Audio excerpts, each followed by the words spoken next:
this is, I was reading through a few articles to research about this, and I have seen many of them anonymously sharing what they have faced as a children, and how they have been through child abuse, all that. So I always felt that we need a special force here. They can be parents or teachers.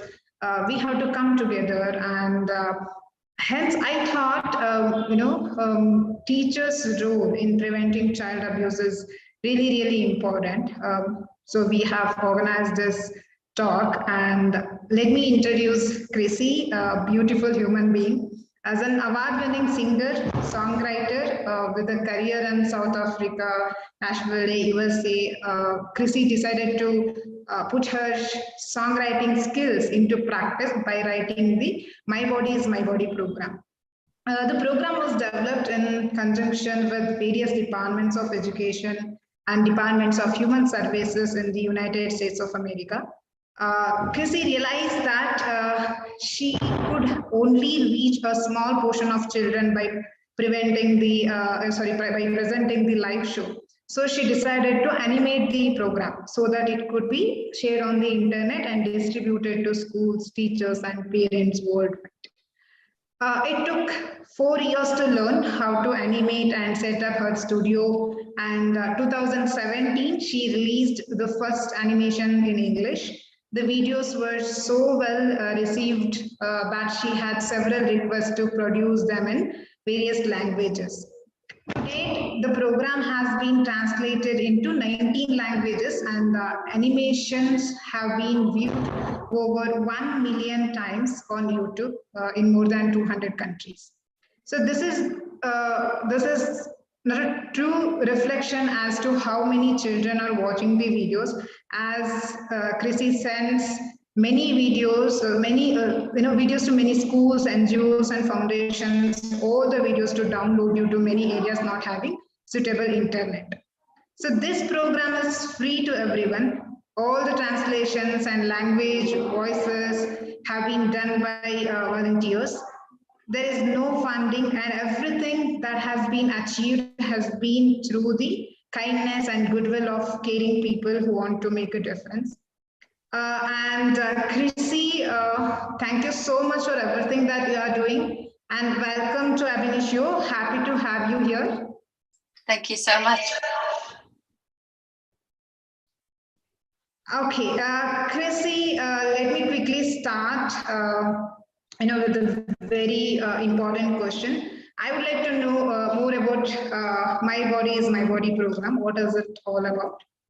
Okay, thank you, Pooja. Can I just ask you, have you got to, oh, it's not, can you hear me okay now?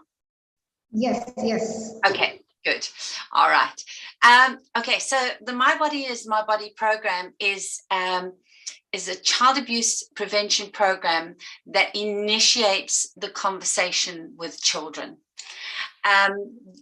The big problem that we've got at the moment is child abuse is rampant in our world. Over 1 billion children every year are abused. And people find it difficult to start the conversation. How do I teach my child about this? How do I start talking to them about this? So because the program uses music, and it's very, very basic, very simple information that we're giving the children to protect themselves.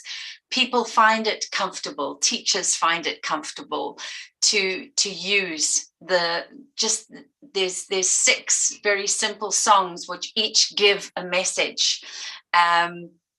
I'll just go through them very quickly. The first one is My Body is My Body. Nobody has a right to hurt me. Nobody has a right to touch me or touch my private parts or do anything that makes me feel uncomfortable. So we're just giving children the power over their own bodies. We're not talking to them about sex. We're not taking their innocence away. We're just giving them basic information to protect themselves. And that's what this program is about. The second song is called If It Don't Feel Right, Don't Do It. Teaching children about their feelings and how to, if something does make them feel uncomfortable, that they have a right again to say no. So we're again empowering them. We have a what if game song where you can give children scenarios about what's going on in your communities and give them answers. What if this happens? What would you do? This is what you do. We have a song about who to tell if you've got a problem. So if you're a teacher, you can say, you can always come to me, or if you've got a counselor at the school, or maybe one of the school nurses, somebody that the child feels comfortable. So we're giving the child, if you've got a problem, here, you can tell these people. Or of course, you can tell somebody in your family. We've got a song about love, being gentle and kind, and what love should be. And then we've got a song that says no to secrets. So we're teaching children that if somebody's hurting them or doing anything that makes them feel uncomfortable, and they tell them to keep it a secret, you say no to secrets. You go and say no, and then you go and tell one of your safe adults that we've talked about. So each song in the program is really important because it's telling a story about how to keep safe. So, and the reason we use music is because music is just a wonderful, wonderful way for children to learn. Music accesses parts of the brain that when you're just telling a child something, it only accesses one part of the brain. When you use music, it accesses all of the brain. So it stays with the child. So it's a much more memorable way of teaching, especially this subject, which has to be taught. And it stays with the child a lot longer. So that's basically what the program is about. It's a music program that is not offensive, that is easy to teach. And we find that parents all over the world are really happy with it. So that's good for teachers to know that the parents are happy. And it's been taught in the most conservative areas of the world. And we've still not had any problems with parents, being offended by it or offended by the subject. So that it's a good start to teaching our children. Yes, Chrissy, even I have been through, entire program. I felt, this entire program, all messages, words used, everything connecting and easy to convey to the children. And I really felt this is completely up to teach any child starting with 3 year old. It's very simple and straight messages. That's very true. It's very simple language used and really useful program. And Chrissy, what do you think? What is the definition or explanation? For the child abuse. What is the child abuse? What is child abuse? Is it okay? Well, child abuse is. There's so many types of child abuse. We've got sexual abuse, we've got emotional abuse, we've got physical abuse, or we've got neglect. Neglect is the most common form of child abuse, where children are not fed properly, looked after, washed, bathed, just parents being there for their children. Sometimes it's because parents are not able to be. They've got their own problems. But all in all, neglect is our biggest problem. Emotional abuse is also a massive problem, because with physical abuse and with sexual abuse, there's something physical happening to the child. With emotional abuse, there's no bruises. But it's very, very damaging when people belittle their children, when people just put their children down, all the time, swear at them. There's all sorts of ways that people can emotionally abuse their children with blackmail secrets, all sorts of things, but it's very, very damaging. I mean, all the types of abuse are very damaging to a child. So it covers a wealth of different things that can be done to a child, all very, very detrimental. Just to give you some facts, I mean, I've already told you there's 1 billion children in the world every year that are abused, but the problem with abuse is that it also ends up being in a cycle. Now, not all abused children go on to abuse. That's a fact. But many child abusers are abused children. So it does continue in a cycle. What is learned as a child can often be passed on, which is not good, you know. And 80% of substance abusers are abused children. 80% of runaways cite abuse as a factor. 95% of prostitutes were sexually abused. 78% of our prison population are abused children or were abused children. 50% of suicides cite having been sexually abused as children. And 100% of child abuse is preventable. So we can make a difference in our societies by changing abuse. And one other set of facts I just want to just give you, because, you know, some people know of child abuse and don't do anything about it because it makes them feel uncomfortable. They don't want to report because they feel, or, you know, what are people going to say if I say something? And I want to tell you, if you don't report child abuse, this is what you're doing to a child. They suffer from low self-esteem, emotional problems, depression, anxiety, eating disorders, self-harm, PTSD, suicide. I've just told you 50% of suicides have been sexually abused. They suffer from problems with physical problems, injuries, burns. They can have difficulty forming relationships. They can be infected with sexually transmitted diseases. And also the big thing, as teachers, children that are abused have impaired neural connectivity, which results in learning difficulties. So not only are these children abused and they're suffering from all sorts of effects, physical and mental effects, they also end up having learning difficulties. So if you ever think, well, should I report this or should I do something about it? Think about that. What are we doing to children by not reporting it and not helping that child?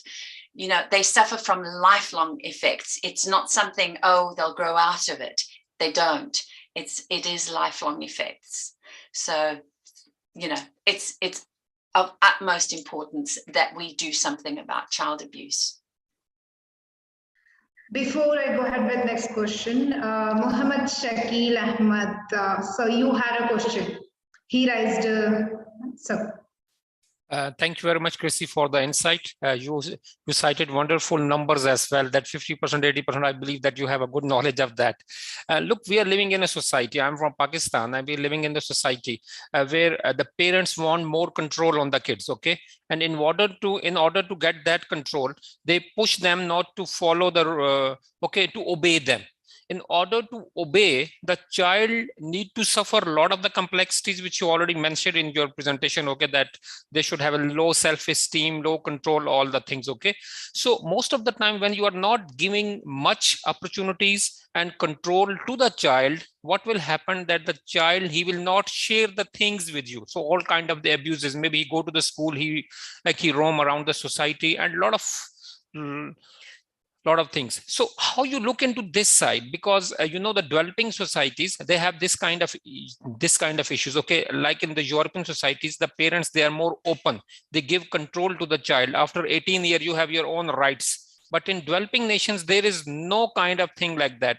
Even you become a father of 3 or 5 kids, still you don't have any control. Your parents are controlling you. Okay, so how you then how you will something control these kind of abuses at that places? Thank you. Thank you, Mahav. I think it's education. Education, parental education. I am very firmly, and I'm working on a course at the moment, putting together a course for young parents, because I think the older parents, they are going to be entrenched in what they do now. What we need to do is educate our young and upcoming people so that they understand what the detriment they are doing to children if they don't allow them to flourish. We want our children to flourish. We want them to learn. We want them to be the best they can possibly be as people. So I think that the way to do it is to teach youngsters that are going to be parents the terrible effects of abuse on them, and how they can avoid that. And yes, talking to your child and making sure that you have that communication. I have a program called Let's Start the Conversation, and that's what we need to do. We have to talk to our children, and they have to know that they can come to us with any problem. You know, we have to come to the realization that we do not own our children. They are people in their own rights. We need to nurture them to become the best they can be, but we don't own them. Then they're not a piece of property. It's not a table or a chair or something like that. They are their own entity, and we need to encourage them and help them, and, as I say, make them flourish. Thank you.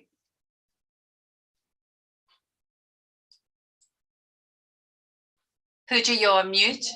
Yes. Okay. Chrissy, you know, you have been working on the subject for so many years. What are the common reasons for the child abuse that you have, noticed? Common Okay. So many parents, firstly, may have been abused themselves as children, so they have learned bad things. You know, they have learned that if you don't agree with somebody, then you may beat them. That's what they've learned from their parents. So we need to show them that that is not the way. There are better ways to raise children than to do that. Again, even with the emotional abuse, with verbal abuse, that is something that many people have learned as children, and they will grow up and repeat that. Now, what we need to do is to get hold of those people and show them that that is not the way. That's not the way to raise children. That's not the way to get through life. Other reasons people abuse children are stress. We know that during COVID and all the lockdowns, the amount of abuse went up at least 30%. You add not being able to pay the rent, not being able to feed your family to the stresses, and then you have a naughty child, people may lash out and do something to that child. There's many reasons, but there's so many ways now that we can learn to control our anger. Okay, so we have a child that is screaming, shouting, doing something else. Instead of taking out on the child, we walk out the room and we take 10 minutes to calm down. That way we're not taking it out on the child. So again, it's parenting. We need to teach parents coping mechanisms, how to deal with, because some children, I've got 5 children, some children are really difficult. really difficult to handle. And so I know, there's ways when you feel at your absolute end with a child. But the worst thing to do is to lash out and to be angry and to take it out on the child. We have to find coping mechanisms. And not everybody has a good coping mechanisms. It's hard to say. And we have to teach that way. We have to teach parents how to cope. So I personally think more parenting classes, more action is needed for youngsters before they even get into parenting, to know what to expect, how to cope, and especially when they're pregnant and expecting parents. We need to be there, and we need to have things within the community to help them. Instead of feeling the shame of, oh, I'm not coping as a parent, we should be able to have places to go where parents can go, this child is driving me crazy. What do I do? What can I do to change this? What can I do to change the behavior and my behavior towards the child? And that is what we need in our societies. We need more community help, so that people don't feel ashamed to go and say, I'm not coping. I need some help. Yes, I think, as just now we have received a question, and normally even when I speak to teachers or parents, I get to hear same thing, that all the blame is on child. He's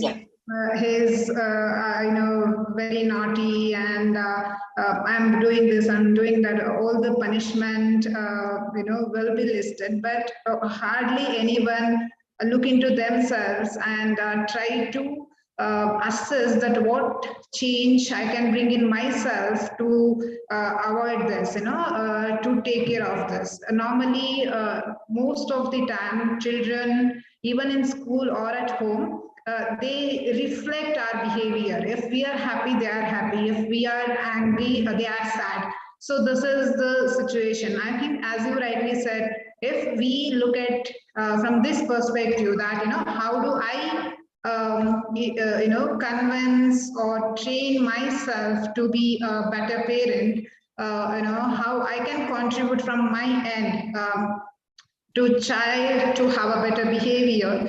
Probably most of the things, physical abuse and other things can be in control, and also they'll have patience to listen to children, and they start trusting each other. Even when complaint comes from child, they'll be able to receive it positively, I guess.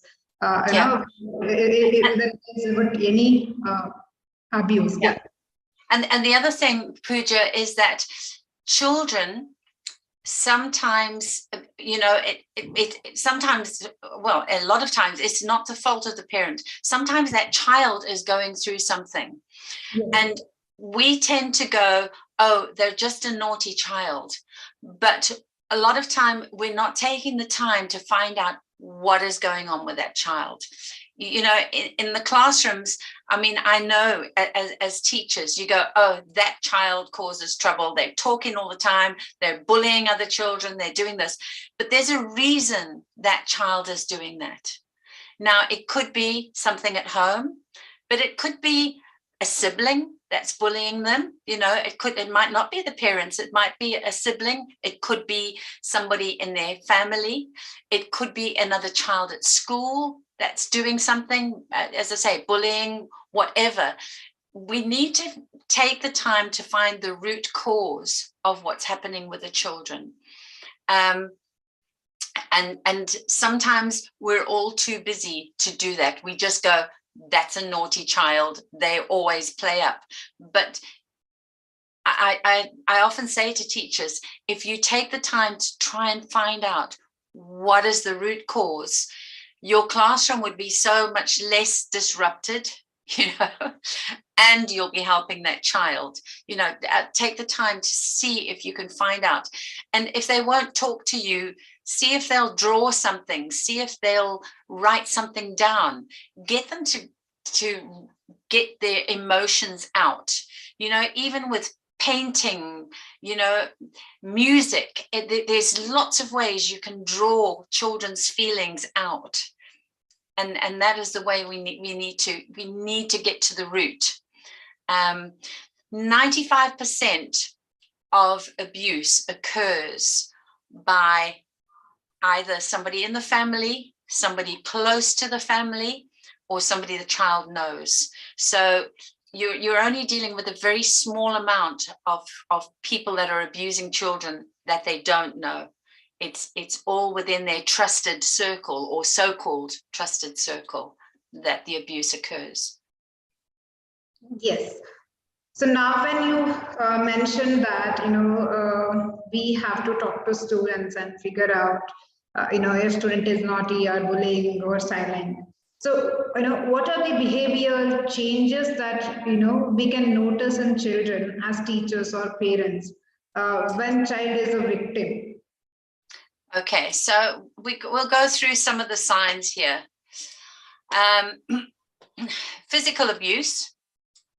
You would look for unusual bruises. Children are always covered in bruises on their knees and on their elbows and things like that. So you look for bruises that shouldn't be there, maybe up here on the child's neck or on their legs, but in the more meaty side of their legs, bruises that shouldn't be there, or maybe welts for somebody being beaten, burns. A lot of times children are burnt, or if they've got fractures, find out how they've got the fracture.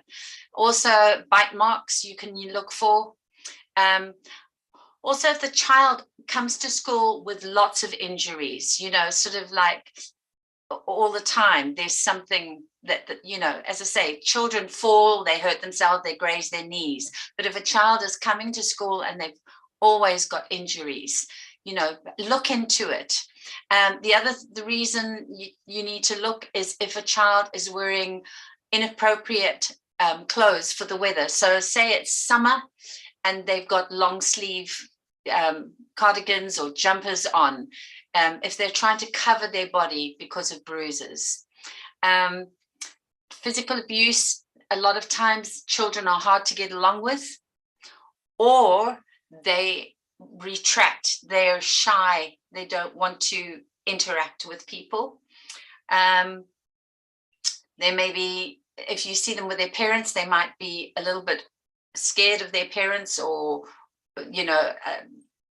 not wanting to go with their parents. Or if you have a child that is over anxious to please you, sort of always wanting to be the center of attention, you might not think they're being abused, but anything that is not normal behavior is worth looking at, and just having a chat to the kid. And sometimes all you need to say to a child is there anything you want to talk to me about? Is there anything going on at home or at school that's bothering you? We need to open up. And I know people will say, I don't have the time. I've got all these lessons to teach, and we've got the curriculum we've got to get through. But, sometimes 5 minutes with a child and just saying to them, anything bothering you? And if you don't want to talk about it, that's okay. If you want to write it down on a piece of paper and give it to me, that's fine. But I want you to know that I'm here. That's what we need to show kids. I'm here if you ever want to talk to me, if you've ever got a problem, if anybody's ever bullying you or hurting you. We need to just show kids that we are there. We're not the teachers up there that are just giving them, knowledge. We also care. That's just really important. Do you want me to go through the other signs of abuse to look for? Sorry, you're on mute. Yes, okay. Okay, so if we're looking at neglect is pretty what you would think it was. Poor hygiene, dirty hair, body odor, inappropriate clothing, and also in need of medical attention. So if a child has got an injury that's not being looked after, and you can see that it's not being taken care of, or they've got toothache, dental things that nobody's looking after. A lot of times neglected children withdraw because they feel embarrassed. They might be not coming to school or late all the time. They might be defiant. A lot of children, when they're being abused, will be defiant in the classroom because of what's happening at home. And a good example of a child that is suddenly being abused or bullied or something's going on with them is that their grades drop. You know, you've got an A student that all of a sudden is getting C's. You know, why are they getting C's? There's something going on. So we need to look at that. All right, so sexual abuse, torn, stained or bloody underclothing. I know you don't generally get to see children's underclothing, but you know, if they're getting changed for PE and you happen to be in the room or something like that, there's, you know, especially with the younger kids, if they've got genital itching, they're always scratching themselves or touching themselves, or they may have a sexually transmitted infection. Things to look for are children that know a lot more than they should do at a young age. If they have sexual knowledge, then there's something wrong. If you're dealing with a child under 10, they shouldn't have any sexual knowledge. Well, even older than that. But the thing with the advent of the internet is changing things, and that's another whole subject that we need to look at, is protecting your child on their phones and putting the right safeguards onto their phones so they're not looking at pornography and things that they shouldn't be looking at.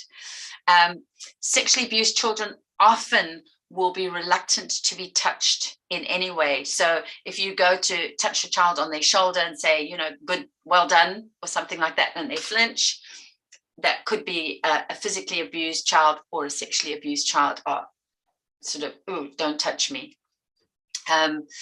And of course, verbal abuse is a minefield to try and understand, you know, but look for behavioral changes in the child. Look for anything that is abnormal. You've got a class of 30 children, or you know, the class sizes vary, but most of the children will be in a sort of a level,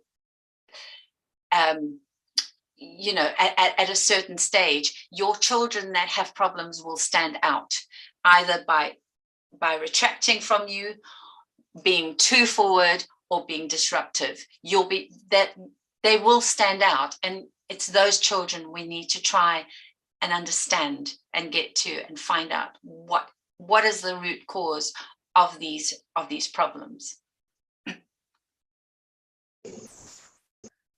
Yeah, before I go ahead, I have a question from Elizabeth. What do you do when a child is scared to be at school? Scared to be at school? Yeah. Okay, well, first of all, we find out why they're scared to be at school. Usually it's because they're being bullied or something like that, because I know that I've been through that with my children.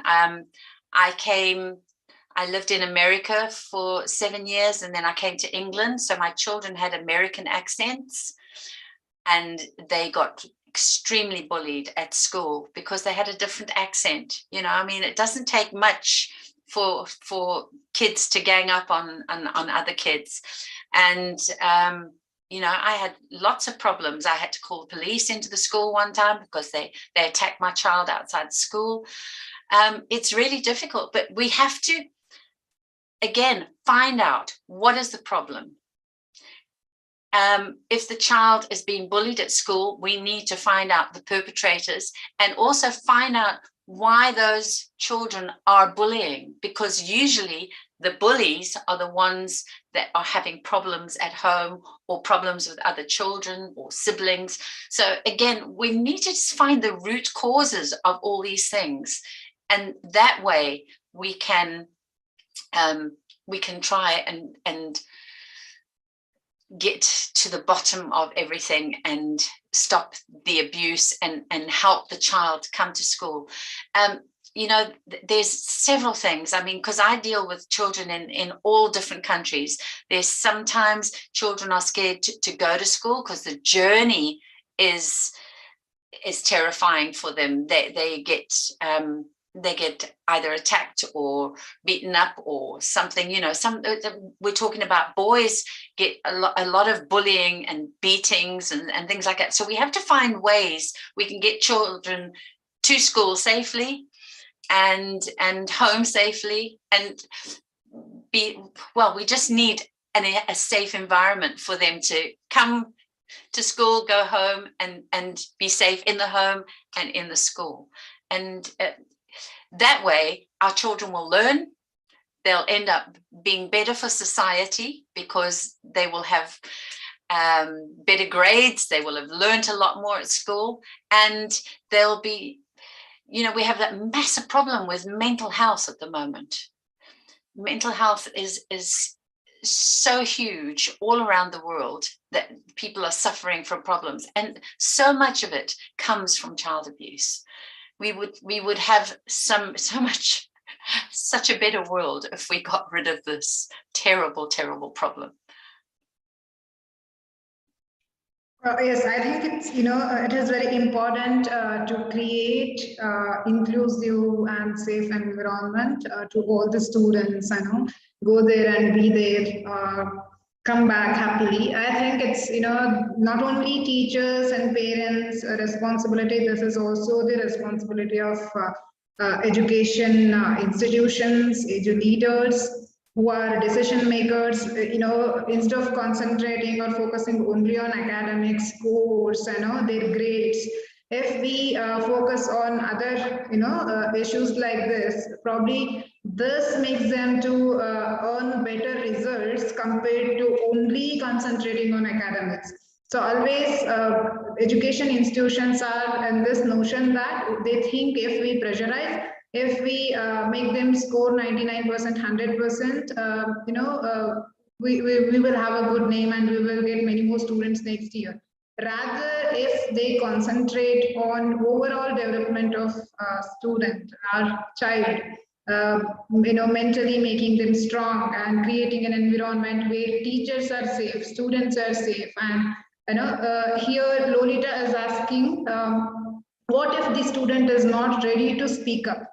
Right, this is the issue most of us face. Even when I do the counseling, when I am talking to this child, it is when student is affected, when student is abused, it is very difficult to make them speak. So, you know, what do you think? How do we make them speak when student is or child is not ready to speak?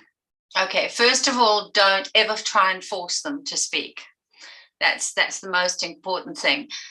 With children, we need to give them the space.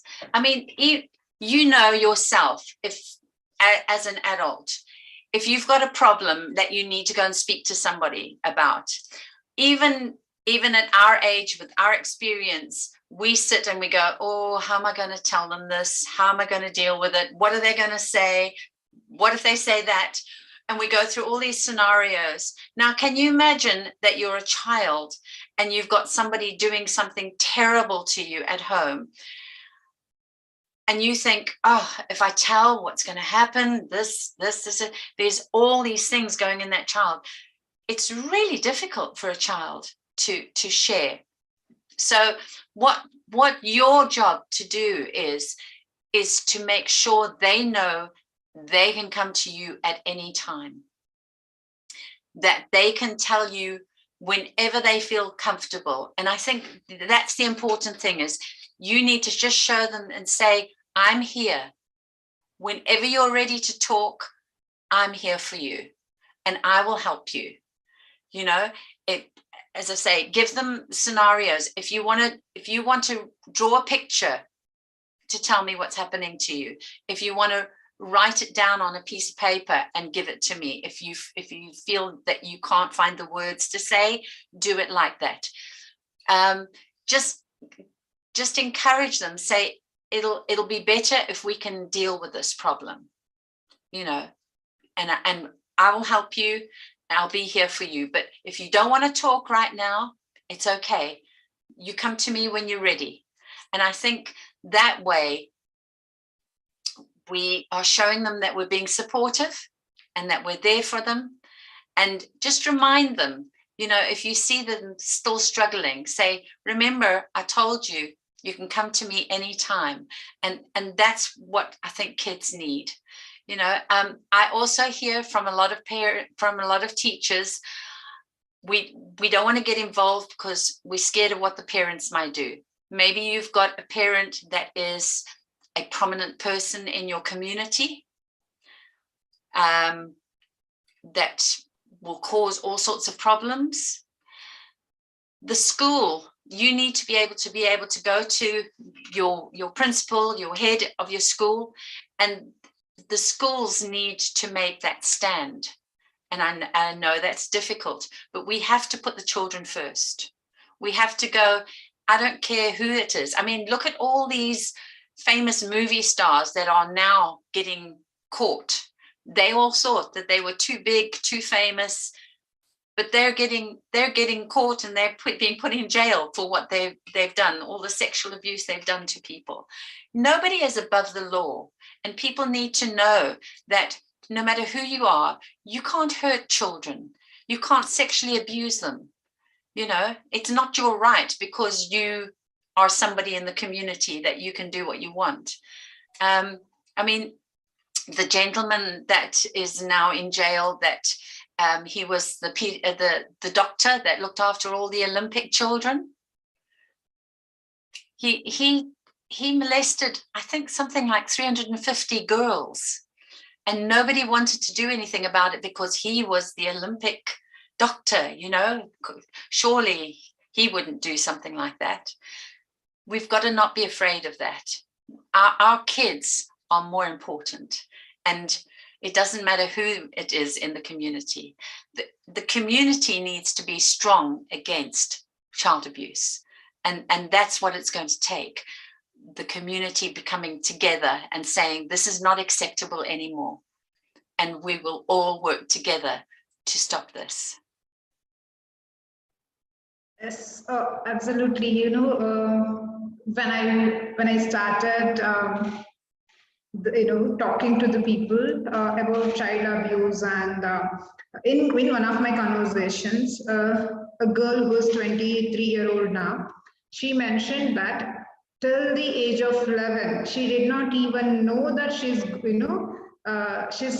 getting sexually abused till the age of 11. Only then, she watched a program about same in one of the TV channels, and then she realized that there is something wrong happening to her.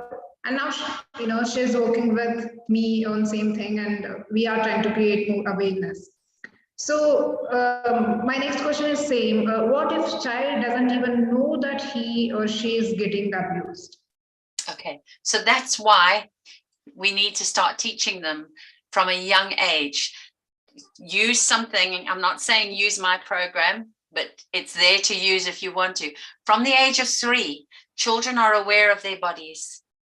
And we need to just say to them, your body is your body. And if you just say to them, nobody should be touching your private parts.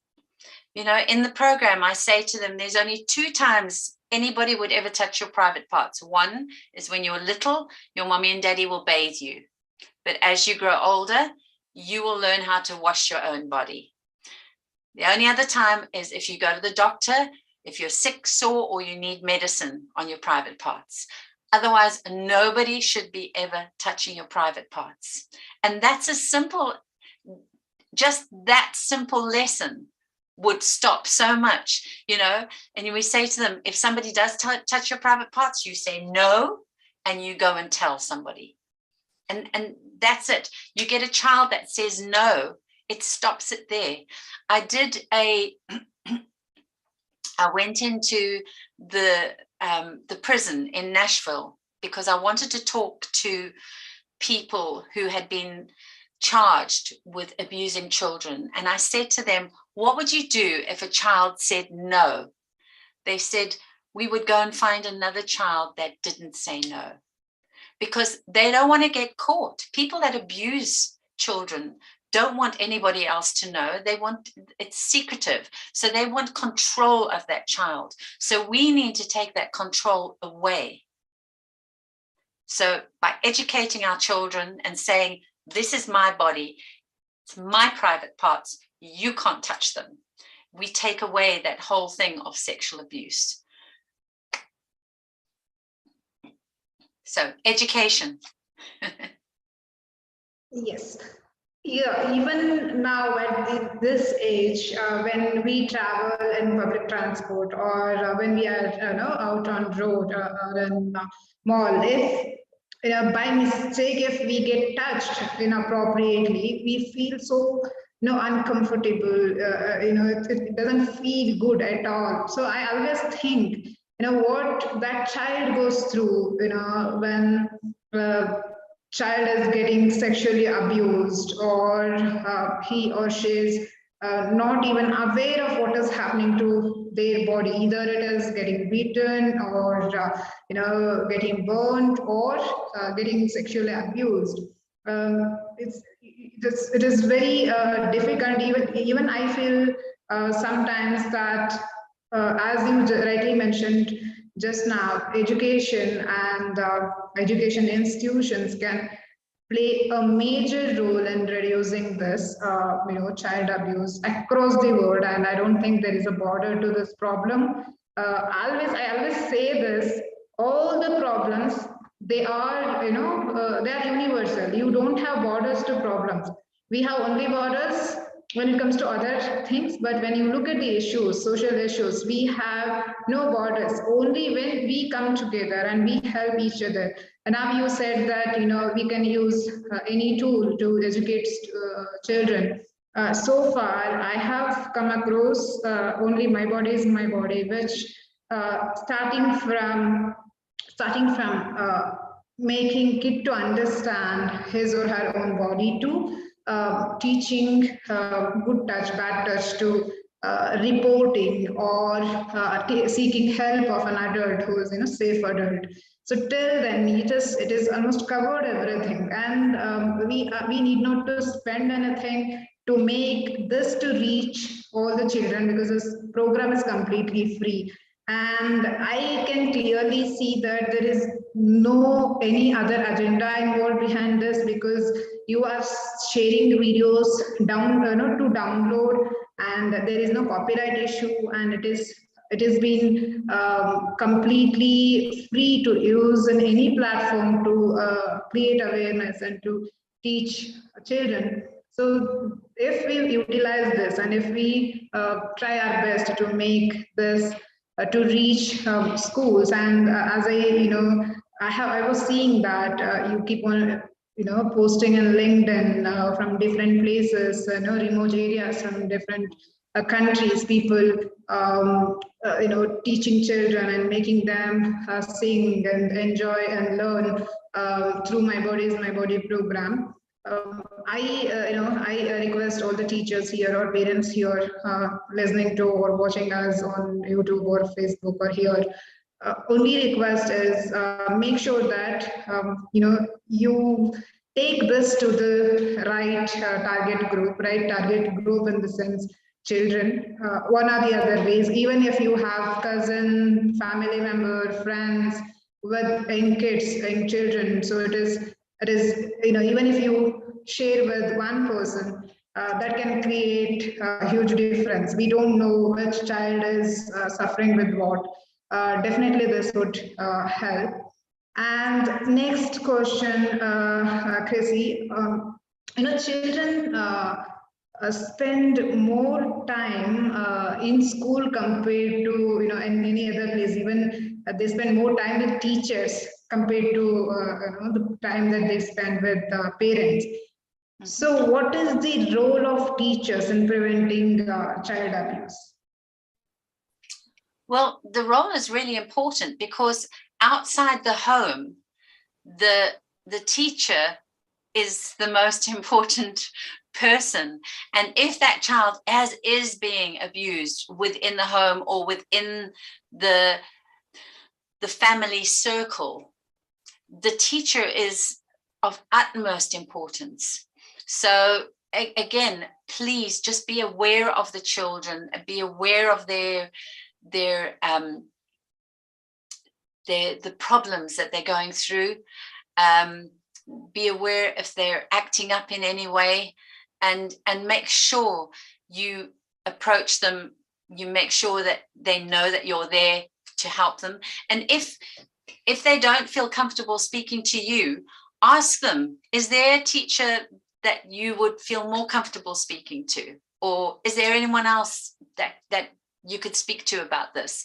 Because sometimes, kids, sometimes different teachers relate to children differently. So there might be somebody that they feel that they could talk to. So, find out, ask questions, communicate. That's the best advice I can give you, is just make sure that you don't put a lid on it and go, okay, I don't know how to deal with that, we'll just put that over there.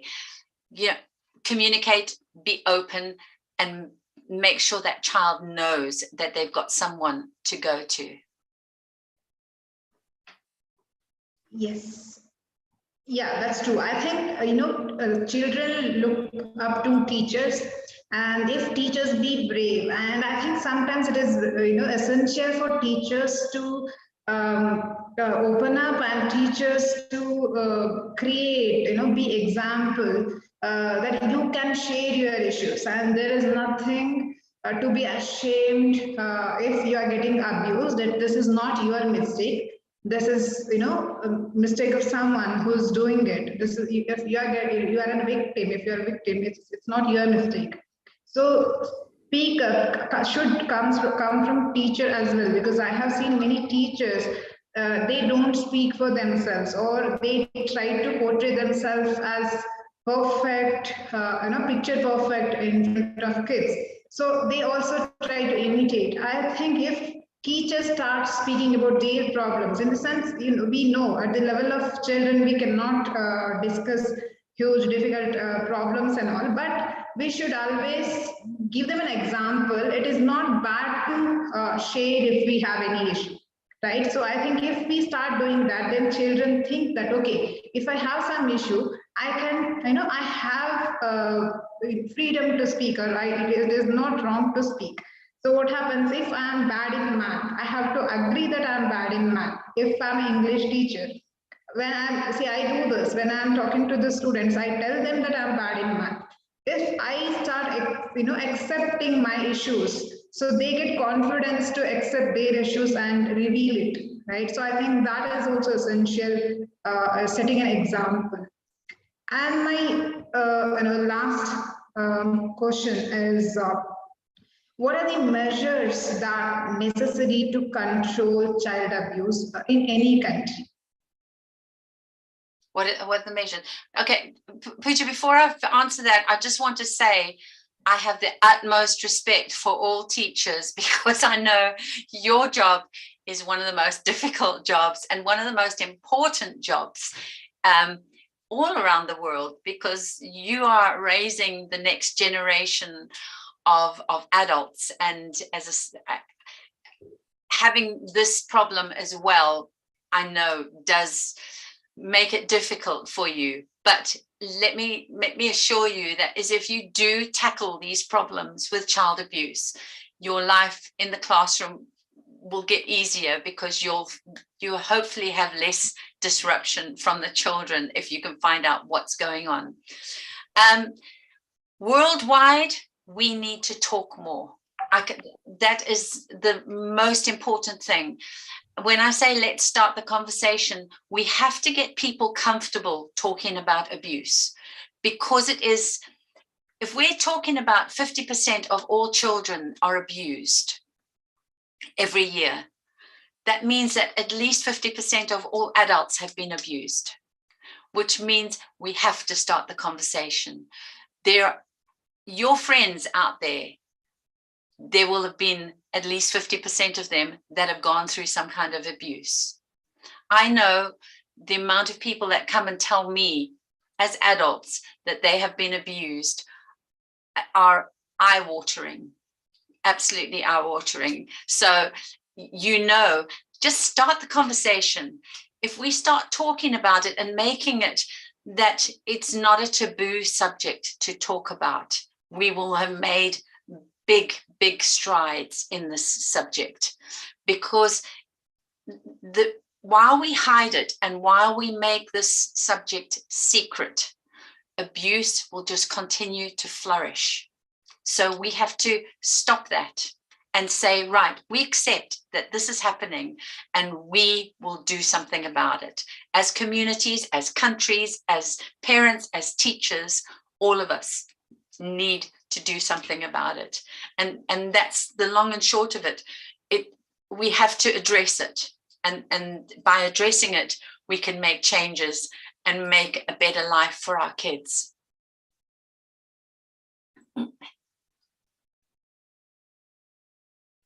Pooja, you're on mute. Sorry. I'm really sorry. Okay. Yeah, that is what, is important part of it. We all coming together and working towards it. That is the biggest measure that we can take. And learn about it. As I say, with the My Body is My Body program, maybe Pooja, you can put some links underneath.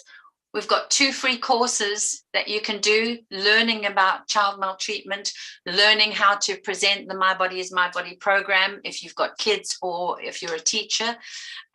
So, educate yourself as to what goes on with this subject and find out ways to make a difference.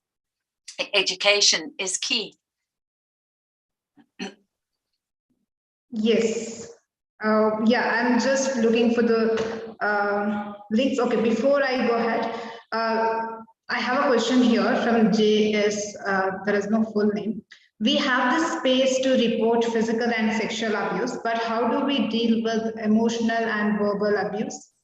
As I said, that is a really difficult one, because but you can still report if you see a child is having really bad difficulties and you know that it's because of verbal abuse. It is something that can be reported.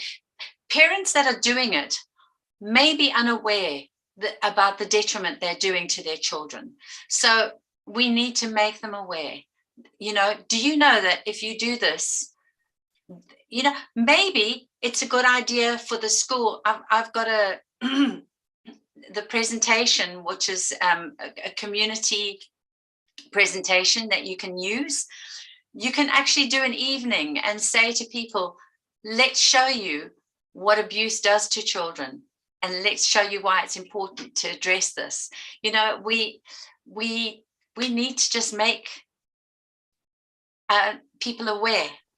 And so, as I say, introducing that to parents as to, do you know what you're doing to your child by putting them down all the time, by belittling them? You are going to end up making life-changing problems for your child. And I think, hopefully, if the parent is loving and caring, as most are, they'll go, oh my gosh, I didn't realize I was doing that to my child. And hopefully they'll look at it and try and stop. You do get bad parents out there. I'm not saying every parent is good. We do get, some awful parents out there. And that's where we need to step in and make sure that the children are looked after. But I'm hoping that once people see what detriment they can cause to their own children, and children within the community, by not addressing this abuse, we can change things. I believe in humanity, and I believe that we have got more good people than bad people out there that want to see kids flourish, learn, do well. So I believe they just need to be educated, and we can all do that. We can all take part in educating. Yeah, well said. Janet, yeah, she continues saying a lot of Indian parents believe that yelling and belittling is one way to get their children to obey them. They believe in spare the rod and spoil the child. There's a huge chance that these abuses would be dismissed on grounds of visible wounds, right? I think, it is not only in India. When I had a conversation with students from different countries, this problem is there everywhere, that many parents think that way. As Chrissy said, one of these measures, if we take all the impacts and how hurtful this is to the children, if we make parents understand and educate them, at least 50-60% of them would be able to understand and change themselves. And for the rest of the cases, I believe, because I have studied child psychology, so I believe that if it doesn't work in that way, then we have to strengthen students or children. We have to make them understand that this is not their mistake. If someone is abusing them, someone is yelling at them, belittling them for anything, this shows their character, and that doesn't make them anything low or anything less than whatever the negative thoughts that is coming from that person. Normally, if it is parents, kid or children get affected more because they look up to them for everything. But we have to make sure that if it is not working that way, we will at the school, as soon as we come to know that children is facing abuse at home, we have to create awareness among kids that this is not their mistake, and they have many other people outside, the teachers and others like us, who are working for them, and we are thinking for them. If they just focus on good things and talk to us and seek help, they'll be protected. Right. So absolutely. And it's important to always say to a child, it's not your fault. Abuse is never their fault. But yeah, I totally agree with you. There's a lot of work to do, but I think we can make a difference. We can really make a difference, and we need to educate parents that there are options for disciplining children. Here in England, it's becoming law that you can't smack children. I think it's law in England, and it's becoming law in Scotland and Wales. I stand to be corrected, but there are other ways to get children to behave rather than beating them. There are other ways to talk to them or reason with them as young people. So everything boils down to education. We do what we know and what we learn. So if we learn better things and we learn better ways to bring up our children, we can make a difference. Yes, very true. And I always believed it, education can bring in lot of changes. Real education, I meant by real education is overall development of a child and a school and a teacher. It is not about only scorecards. And any other questions that any of you have? Suman, Lolita, Aisha, Janet, George. Thank you so much for being with us. Yeah, any other question? I think there is one question I have. Okay, yeah, Aisha, thank you so much. Yes, any other feedback, input, and I have shared all the links, which is, you have different courses and all the songs and website, YouTube link for My Body is My Body program. As I already mentioned, it's absolutely free, and even you are allowed to download and make students to watch it in your school. If you don't have internet facility or bandwidth at the school, you can download and make them watch. Anyway, share with friends, family. That would definitely help. Thank you, Lolita. Okay, Chrissy, you have anything to conclude with? No, I just want to say thank you very much for the opportunity, Pooja. It's been lovely to meet you. We've been talking for a while, and just keep your eyes open, everyone. Make sure that the kids around you are safe, and speak up. Speaking up can make such a difference to a child. What we want to do is to prevent abuse. That's why we teach the My Body is My Body program. But if a child is being abused, don't be afraid. Make sure that there's loads of hotlines. I've got a load of them on my website for all different countries. Make sure you do something, and make sure that child knows that they are not alone. That's really what's important. Make all the difference. Yeah, thank you so much, Chrissy. And I think this is we have around 50-60 members watching this from different platforms. If we 60 members, if we are able to make this message reach another 10, 6, 5 members from each one of them, definitely we will reach thousands.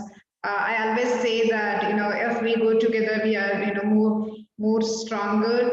And I just request everyone that just not stop here. Just let us not stop here. We discussed today, and I want every one of you, each one of you, to discuss same things with your friends, family, and in school and with children.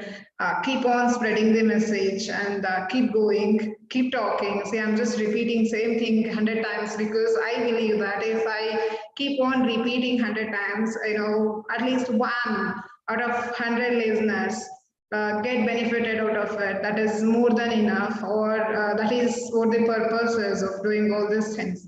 So make sure that you keep talking about this. And thank you so much for joining us. And Chrissy, thank you so much for all that you are doing. And I'm really grateful to you. I am trying my best, and I think I will be translating the entire program to the Kannada language. And I want, if any of you want to contribute for your mother tongue or local languages, you can get in touch with Chrissy. Thank you. Yes. Yeah, let us try our best to